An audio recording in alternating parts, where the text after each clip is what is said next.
Halo semuanya, hari ini saya akan membahas mengenai sistem pelaporan keuangan dan sistem pelaporan manajemen. Pertama-tama, perkenalkan nama saya Sania, saya dari Universitas IB, dan sebelumnya saya berterima kasih kepada dosen pembimbing saya, yaitu Pak Boy Fadli yang telah memberikan kesempatan kepada saya. Oke, langsung saja kita masuk.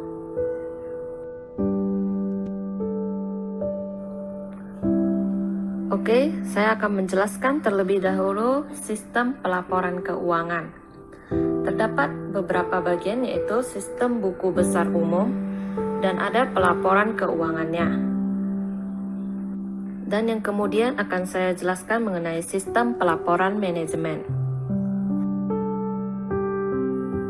Pertama-tama saya akan menjelaskan mengenai sistem pelaporan manajemen atau Management Reporting System. Sistem yang menyediakan informasi yang diperlukan oleh manajemen untuk merencanakan dan mengendalikan aktivitas bisnis.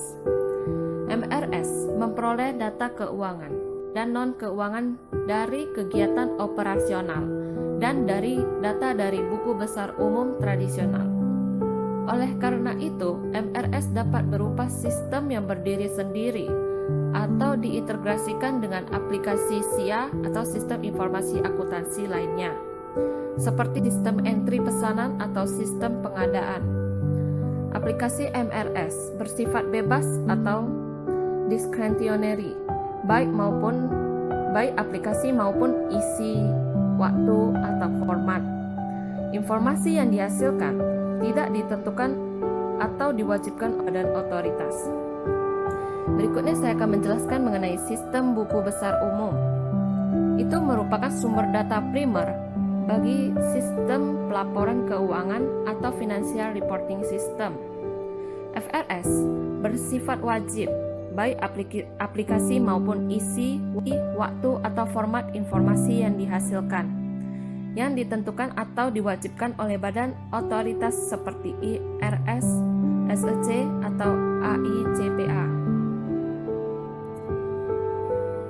Berikutnya saya akan menjelaskan lebih dalam lagi mengenai sistem buku besar umum.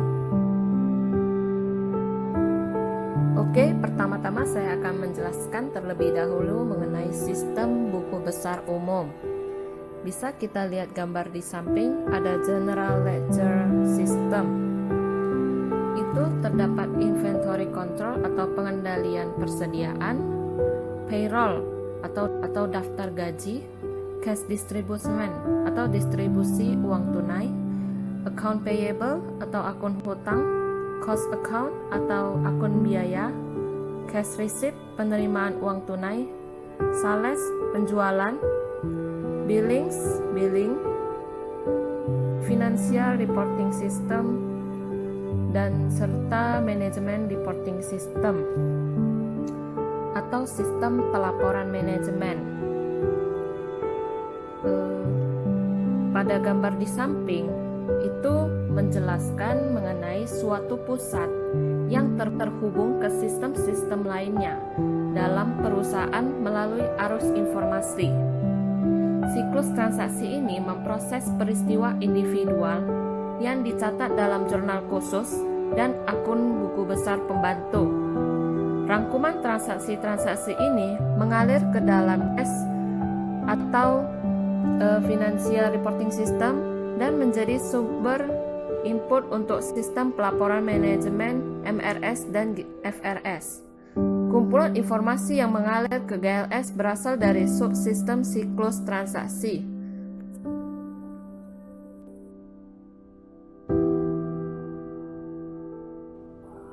Kemudian terdapat pembagian pada sistem buku besar umum. Yang pertama, saya akan menjelaskan mengenai voucher journal. Voucher journal adalah sebuah voucher journal yang dapat digunakan untuk mewakili rangkuman transaksi yang serupa atau satu transaksi unik yang mengidentifikasikan jumlah keuangan dan akun buku besar umum yang dipengaruhi. Transaksi rutin, jurnal penyesuaian, dan jurnal penutup. Semuanya dimasukkan ke buku besar umum dari voucher journal. karena voucher jurnal harus disetujui oleh manajer yang bertanggung jawab. Voucher jurnal menyediakan pengendalian yang efektif terhadap jurnal buku besar yang tidak diotorisasikan. Jadi di sini voucher jurnal itu sebagai sumber input terbesar yang mewakili rangkuman transaksi serupa atau uni dan dapat mengidentifikasikan akun buku besar serta transaksi rutin, jurnal penyesuaian, dan jurnal penutupan. Kemudian poin kedua ada prosedur GLS. Voucher jurnal yang mengalir dari sistem pemrosesan transaksi dan sumber lainnya ke Departemen Buku-Buku Besar Umum secara rutin. Ini semua merupakan rangkuman transaksi dari akun-akun buku besar pembantu dan jurnal khusus yang berada di siklus transaksi. Sebagai garis besar itu beraspek pada operasi terpisah atau berhubungan dengan sistem pemrosesan transaksi. Poin berikutnya ada basis data GL. Di sini, basis data GL terdiri dari berbagai file. File-file ini bervariasi antara satu perusahaan dengan perusahaan lainnya, yaitu sebagai berikut adalah file master buku besar umum atau General Ledger Master File, atau bisa dibilang file induk buku besar umum. File ini terpenting dikarenakan terdaftarnya kode akun perusahaan. Dan untuk menghasilkan laporan keuangan, perusahaan yang digunakan oleh FRS serta mendukung kebutuhan informasi internal yang digunakan oleh MRS, basis dari file ini adalah kode bagan akun perusahaan. Yang kedua ada file sejarah buku besar umum atau General Ledger History File. File ini mewakili laporan keuangan komparatif dengan basis historis atau merekam segala laporan keuangan secara komparatif. Yang ketiga ada file voucher journal historis. Adalah total voucher journal yang diproses pada periode saat ini. Ada juga file sejarah voucher journal atau jurnal voucher historis yang berisi voucher jurnal untuk periode masa lalu untuk audit perusahaan. Secara garis besar itu bermanajemen masa lalu dan bertanggung jawab menghitung utilasi sumber daya. Yang keempat ada file pusat pertanggungjawaban atau Responsibility Center File, berisi data keuangan oleh setiap pusat pertanggungjawaban dalam organisasi yang digunakan oleh MRS. Jadi, data yang berupa pendapatan, pengeluaran, dan utilisasi sumber daya. Yang kelima ada file anggaran induk atau Budget Master File, berisi data anggaran oleh setiap pusat pertanggungjawaban dalam organisasi yang digunakan oleh MRS. Jadi jumlah anggaran untuk pendapatan, biaya, dan sumber daya lainnya. Nah, poin berikutnya saya akan menjelaskan mengenai sistem pelaporan keuangan. Yang pertama ada pengguna canggih dengan kebutuhan informasi homogen. Yang dimaksudnya adalah komunitas pengguna eksternal sangat besar dan kebutuhan informasinya bervariasi.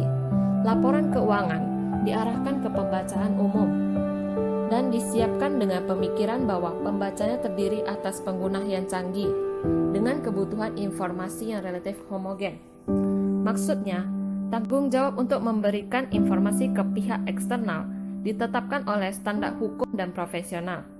Kebanyakan dari informasi ini ada dalam bentuk laporan keuangan tradisional, pengembalian pajak, dan dokumen-dokumen yang diperlukan oleh lembaga yang menerapkan peraturan tersebut. Penerima utama dari informasi laporan adalah para pengguna eksternal seperti pemegang saham, kreditor, dan pejabat pemerintah. Secara umum dapat dikatakan bahwa para pengguna informasi luar tertarik dengan kinerja perusahaan secara keseluruhan. Oleh karena itu, mereka memerlukan informasi yang memungkinkan mereka untuk mengamati tren kinerja selama beberapa waktu dan melakukan perbandingan di antara perusahaan yang berbeda.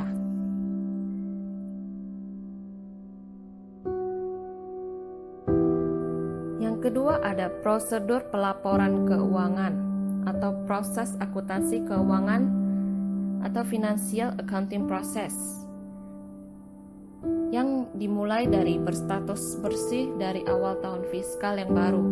Hanya akun-akun permanen neraca yang merupakan kelanjutan dari tahun sebelumnya.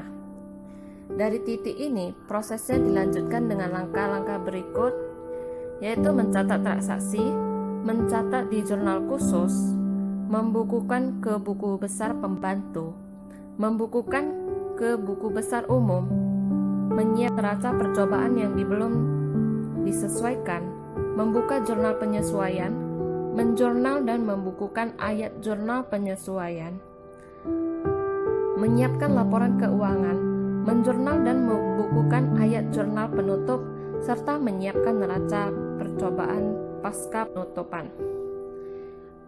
FRS pada kenyataannya merupakan langkah terakhir dalam seluruh proses akuntansi keuangan atau financial accounting process yang dimulai dari siklus transaksi.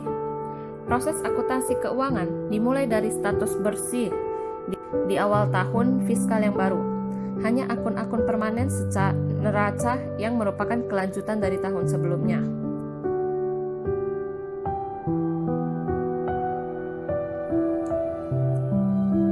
Untuk poin berikutnya, ada XBRL atau pelaporan keuangan yang direkayasa ulang, Extensible Business Reporting Language, yaitu spesifikasi standar internet yang didesain untuk pelaporan bisnis dan perubahan informasi.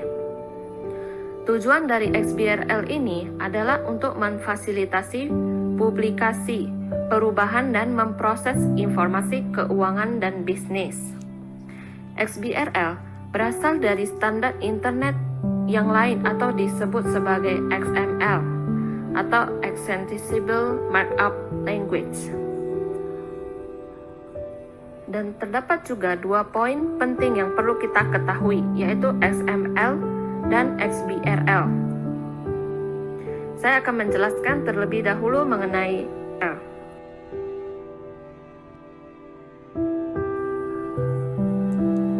XML adalah sebuah meta language yang menjelaskan bahasa penandaan. Masa extensible artinya bahwa peningkatan bahasa dapat dibuat dengan menggunakan XML.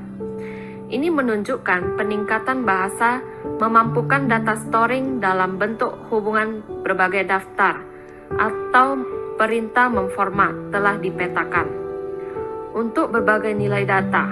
Selain itu, XML dapat digunakan untuk model struktur data dari basis data internal organization. Poin kedua ada XBRL. Adalah sebuah bahasa yang berbasis XML yang menstandarisasikan metode untuk menyiapkan, mempublikasikan, dan menukar informasi keuangan. Contohnya adalah laporan keuangan. XBRL taksonomis adalah skema pengklasifikasian. Berbagai kebutuhan pemetaan data menjadi terselesaikan dalam sekali saja. Tetapi, menyimpan berbagai daftar, yaitu digunakan kapanpun data, diletakkan dalam format XBRL untuk disemanisasi dari berbagai sisi luar.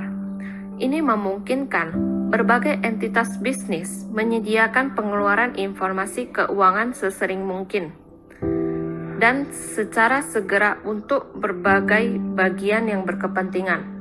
Selain itu, berbagai perusahaan yang menggunakan teknologi basis data XBRL asli secara internal seperti menyimpan platform informasi pertama, mereka dapat lebih lanjut mempercepat proses pelaporan para pengguna dari data keuangan yang serupa seperti investor dan analisis. Dapat secara siap import dokumen XBRL ke dalam basis data internal dan analisis berbagai pengaturan untuk memfasilitasi pengambilan keputusan mereka secara lebih baik.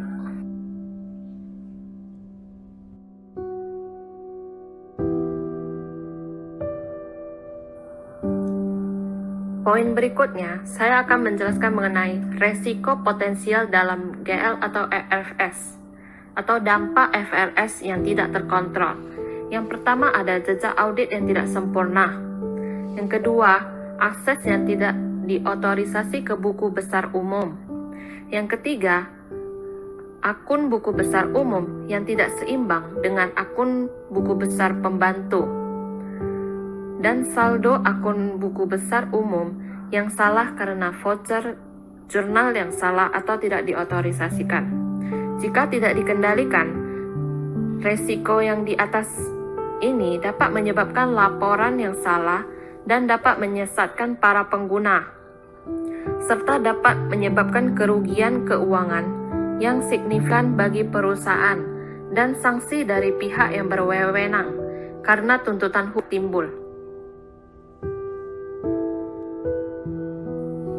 Lalu, ada timbulnya isu pengendalian SAS 78 atau TOSO, yaitu isu pengendalian GL atau FRS.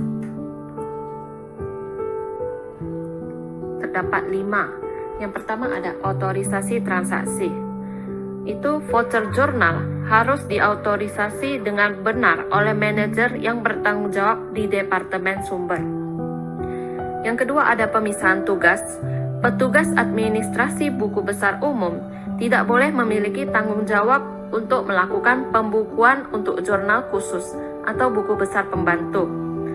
Serta dia tidak boleh menyiapkan voucher jurnal dan bertanggung jawab dalam mengawasi aktivitas fisik. Yang ketiga ada pengendalian akses. Akses yang tidak diautorisasi ke akun buku besar umum dapat menghasilkan kesalahan, penipuan, dan salah penyajian dalam laporan keuangan. Pengendalian akses memiliki 2 elemen, yaitu akses langsung dan akses tidak langsung. Akses langsung dikurangi dengan memastikan bahwa voucher jurnal dibukukan hanya oleh individu yang diautorisasi. Sedangkan akses tidak langsung dikurangi dengan pemberian nomor dan pencatatan dokumen-dokumen pada sumbernya. Yang keempat ada catatan akuntansi. Jejak audit adalah jaringan dokumen jurnal dan buku besar yang didesain untuk memastikan bahwa suatu transaksi dapat secara akurat ditelusuri melalui sistem tersebut dari awal sampai disposisi akhirnya. Yang kelima ada sertifikasi independen. GL atau FRS Departemen secara independen merekonsiliasikan dan membukukan voucher jurnal ke akun-akun buku besar umum. GL atau FRS menghasilkan 2 laporan operasional yang menjadi bukti akan keakuratan proses ini, yaitu daftar voucher jurnal dan laporan perubahan buku besar umum. Daftar voucher jurnal menyediakan perincian yang relevan tentang setiap voucher jurnal yang diterima oleh GL atau FRS sebagai input. Laporan perubahan besar buku besar umum menyajikan pengaruh transaksi voucher jurnal pada akun-akun buku besar.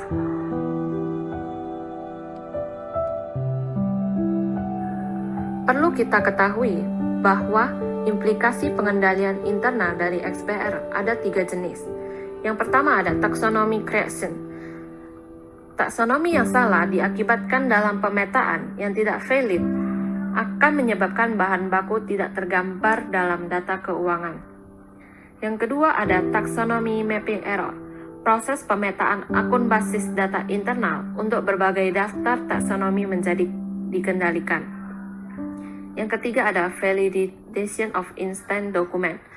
Ketika pemetaan selesai dan daftar telah disimpan dengan baik dalam basis data internal, dokumen kejadian SBRL atau laporan dapat dihasilkan.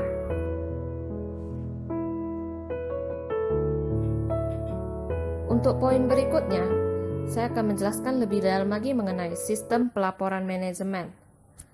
Prinsip-prinsip manajemen memberikan wewenang pada kebutuhan informasi manajemen.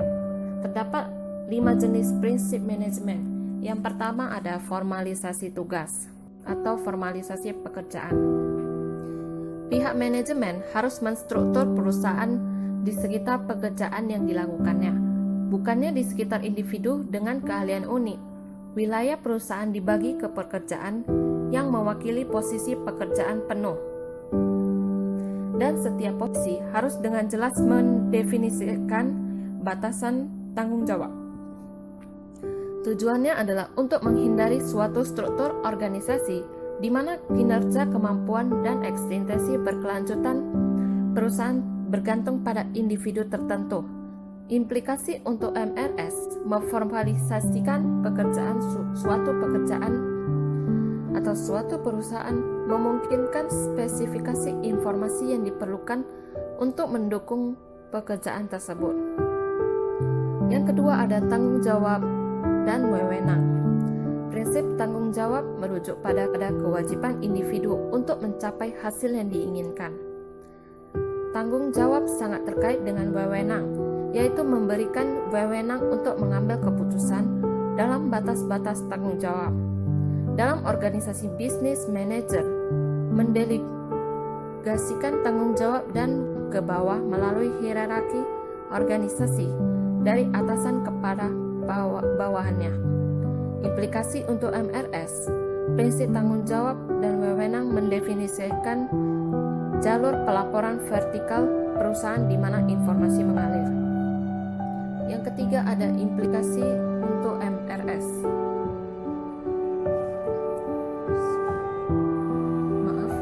Yang keempat ada jangkauan pengendalian.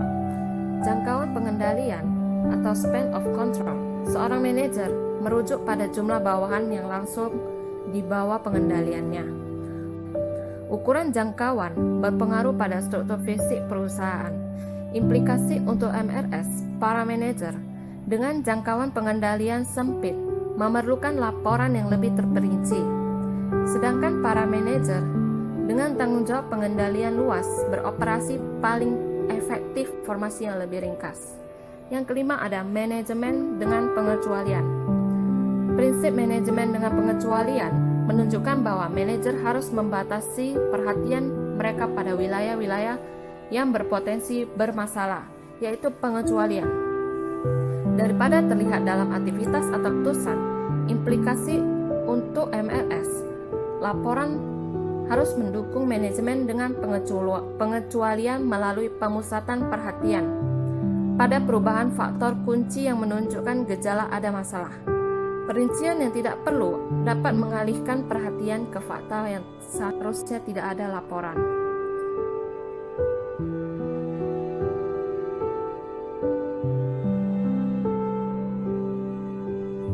Kemudian saya akan menjelaskan jenis keputusan, fungsi perencanaan dan kendalian manajemen, sistem pelaporan manajemen. Fungsi perencanaan berkaitan dengan pengambilan keputusan tentang aktivitas-aktivitas yang akan datang dari suatu perusahaan, yaitu keputusan jangka panjang atau jangka pendek. Perencanaan jangka panjang melibatkan berbagai pekerjaan, termasuk penetapan tujuan perusahaan, rencana pertumbuhan dan ukuran optimal perusahaan, dan memutuskan tingkat diversifikasi di antara produk-produk perusahaan. Perencanaan jangka pendek melibatkan implementasi rencana-rencana tertentu yang diperlukan untuk mencapai tujuan rencana jangka panjang. Fungsinya adalah memastikan bahwa aktivitas suatu perusahaan sesuai dengan rencana. Pengendalian efektif itu mengambil tempat dalam kerangka waktu saat ini dan digerakkan oleh informasi umpan baik yang memberi saran pada manajer tentang status kegiatan operasi yang sedang dikendalikan. Keputusan perencanaan dan pengendalian sering diklasifikasikan dalam 4 kategori, yaitu ada keputusan perencanaan strategis. Para manajer tingkat atas melakukan keputusan perencanaan strategis, termasuk menetapkan maksud dan tujuan perusahaan, menentukan ruang lingkup aktivitas bisnis, menentukan atau memodifikasikan struktur organisasi, dan menetapkan filosofi manajemen. Keputusan perencanaan strategi memiliki ciri sebagai berikut. Kerangka waktunya sangat panjang, informasi yang lebih ringkas, cenderung tidak berulang. Ruang lingkupnya luas dan sangat mempengaruhi perusahaan. Keputusan strategis memerlukan sumber informasi eksternal maupun internal. Lalu ada keputusan perencanaan taktis. Keputusan perencanaan taktis berada di bawah keputusan strategis dan dibuat oleh manajemen tengah. Jangka waktu keputusan ini lebih pendek dan lebih spesifik berulang. Hasilnya lebih pasti dan kurang berpengaruh pada perusahaan dibandingkan keputusan strategis. Yang ketiga ada keputusan pengendalian manajemen. Salah satu kegiatan pengendalian manajemen adalah memotivasikan para manajer di semua wilayah fungsional untuk menggunakan sumber daya termasuk bahan baku, personel, dan aktiva keuangan seproduktif mungkin. Yang keempat ada keputusan pengendalian operasional. Pengendalian operasional memastikan bahwa perusahaan beroperasi sesuai dengan kriteria yang telah ditetapkan sebelumnya. Keputusan pengendalian operasional memiliki 3 elemen dasar. Apakah tingkat yang ditetapkan sebelumnya, yang diyakini oleh para manajemen dapat dicapai, misalnya volume penjualan. Pengendalian kualitas terhadap produksi, biaya barang persediaan, penggunaan bahan baku dalam proses, produksi produk, dan biaya tenaga kerja dalam produksi. Setelah diterapkan, standar menjadi dasar evaluasi kinerja. Yang kedua ada evaluasi kinerja. Pengambil keputusan membandingkan kinerja operasional yang dipertanyakan dengan standar yang ada. Perbedaan di antara dua hal ini adalah varian. Jika aktual lebih besar dari standar, varian dikatakan tidak menguntungkan. Jika aktual kurang dari standar, varian dikatakan menguntungkan. Yang ketiga ada mengambil tindakan perbaikan. Setelah membandingkan kinerja dengan standar yang ada, manajer mengambil tindakan untuk mengatasi setiap kondisi yang di luar kendali.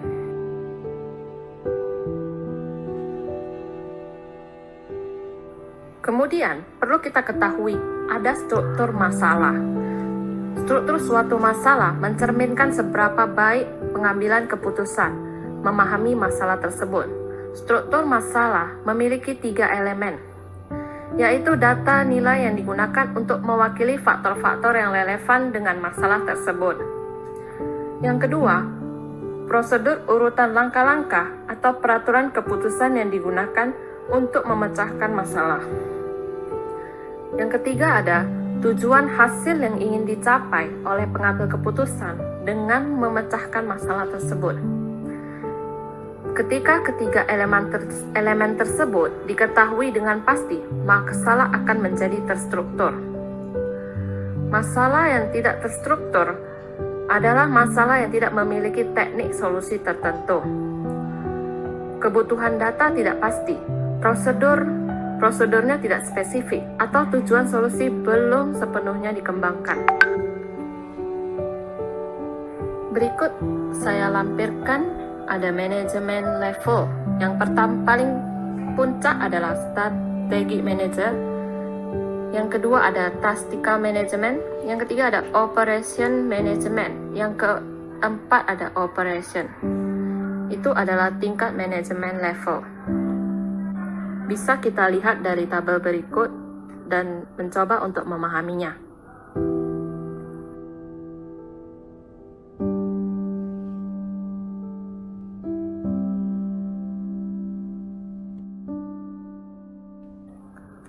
Berikutnya, saya akan menjelaskan mengenai jenis-jenis pelaporan manajemen. Laporan merupakan sarana formal untuk membawa informasi kepada para manajer. Laporan manajemen dapat berbentuk fisik, sesuai dengan yang diinginkan atau dibutuhkan oleh penggunanya.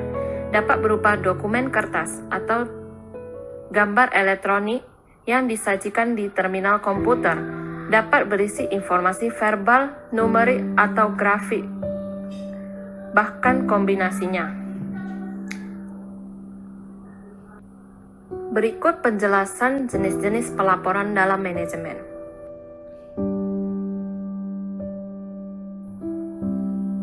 Oke, jenis pelaporan pertama yaitu pelaporan terprogram. Pelaporan terprogram memberikan informasi untuk memecahkan masalah yang telah diidentifikasikan pengguna. Terdapat dua subkelas laporan terprogram, yaitu laporan terjadwal dan laporan menurut perintah atau permintaan. Sistem pelaporan manajemen menghasilkan laporan terjadwal menurut kerangka waktu, bisa harian, mingguan, bahkan sampai kuartalan. Laporan menurut permintaan digerakkan oleh peristiwa, bukan oleh kerangka waktu. Poin yang kedua ada atribut laporan. Agar efektif, suatu laporan harus memiliki atribut berikut ini. Yang penting adalah setiap elemen informasi dalam suatu laporan harus mendukung keputusan manajer. Terus, laporan harus diangkat sesuai dengan tingkat manajer dalam hierarki perusahaan. Yang ketiga ada berorientasi pengecualian, yaitu laporan pengendalian harus mengidentifikasikan aktivitas yang beresiko keluar dari pengendalian dan harus mengabaikan aktivitas yang di bawah pengendalian. Lalu informasi dalam laporan harus bebas dari kesalahan yang mengganggu. Kemudian ada informasi harus selengkap mungkin, tepat waktu, dan informasi yang tepat waktu itu adalah cukup lengkap dan akurat.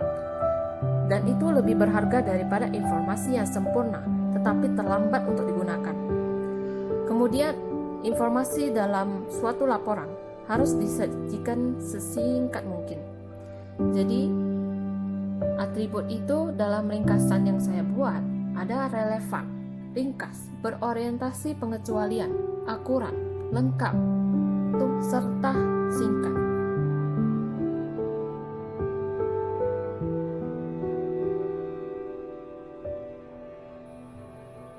Jenis pelaporan yang ketiga ada pelaporan ad hoc, yaitu kemajuan teknologi basis data membuat kebutuhan langsung dan kapitalis untuk menghasilkan laporan tersedia secara luas bagi para pengguna, sehingga manajer dengan latar belakang komputer yang terbatas dapat dengan cepat menghasilkan laporan khusus dari terminal atau komputer mikro tanpa perlu bantuan dari tenaga profesional atau pemrosesan data. Yang keempat ada tujuan laporan. Laporan dikatakan berguna apabila memiliki kandungan informasi. Nilainya adalah dampak terhadap para pengguna.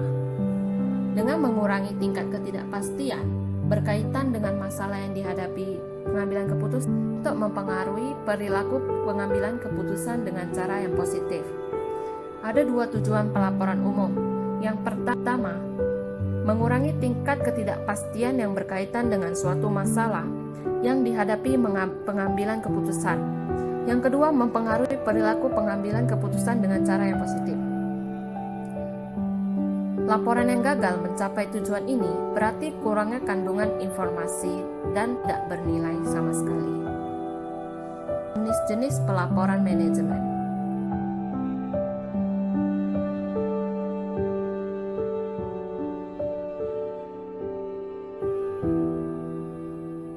Poin berikutnya saya akan menjelaskan mengenai akuntansi pertanggungjawaban.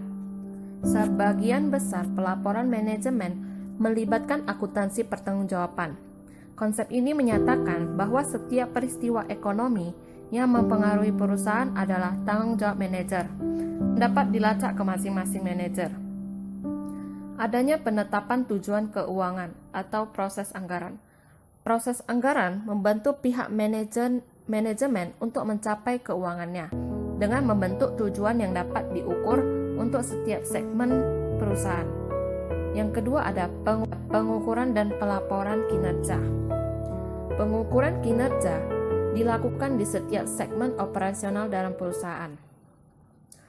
Lalu adanya pusat pertanggungjawaban untuk mencapai akuntabilitas, aktivitas bisnis secara teratur, mengorganisasikan kegiatan operasi ke dalam unit yang disebut sebagai pusat pertanggungjawaban. Bentuk yang paling umum dari pusat pertanggungjawaban adalah pusat biaya, merupakan suatu unit organisasi dengan tanggung jawab terhadap manajemen biaya dalam batas-batas anggaran. Pusat laba, yaitu manajer pusat laba bertanggung jawab untuk mengendalikan biaya dan menghasilkan pendapatan. Yang ketiga ada pusat investasi. Manajer pusat investasi memiliki wewenang umum untuk mengambil keputusan yang secara mendasar mempengaruhi perusahaan. Perlu kita ketahui juga arus investasi dalam sistem pertanggungjawaban. Itu mengalir ke atas dan ke bawah melalui saluran informasi dan mewakili dua tahap akuntansi pertanggungjawaban, yaitu menciptakan serangkaian tujuan kinerja keuangan atau anggaran yang berkaitan dengan tanggung jawab manajer. Yang kedua, melaporkan dan mengukur kinerja aktual ketika dibandingkan dengan tujuan tersebut.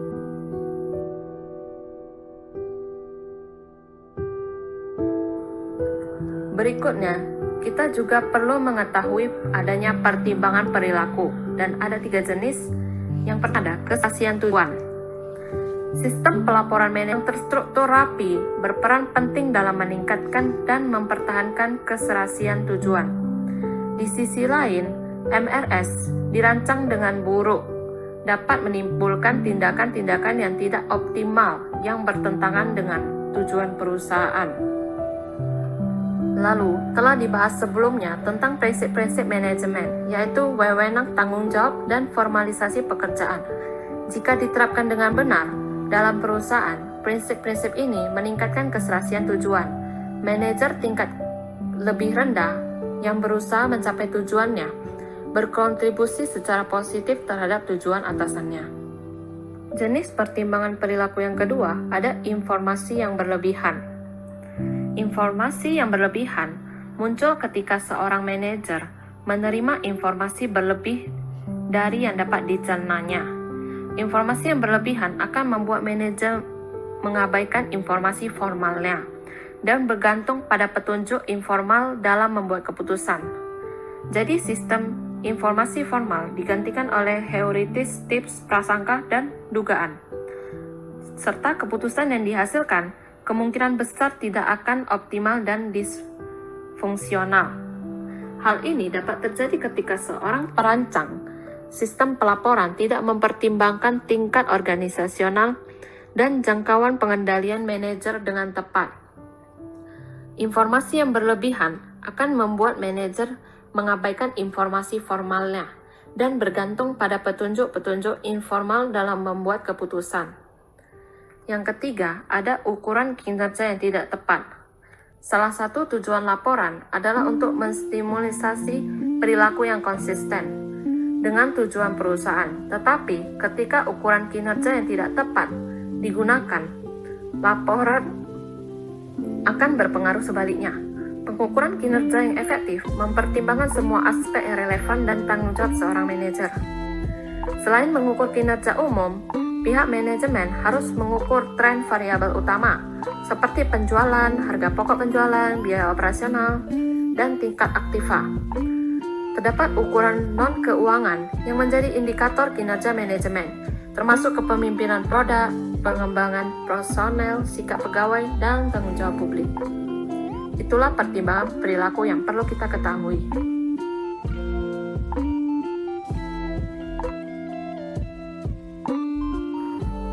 Oke, sekian dari sistem pelaporan keuangan dan sistem pelaporan manajemen yang dapat saya sampaikan.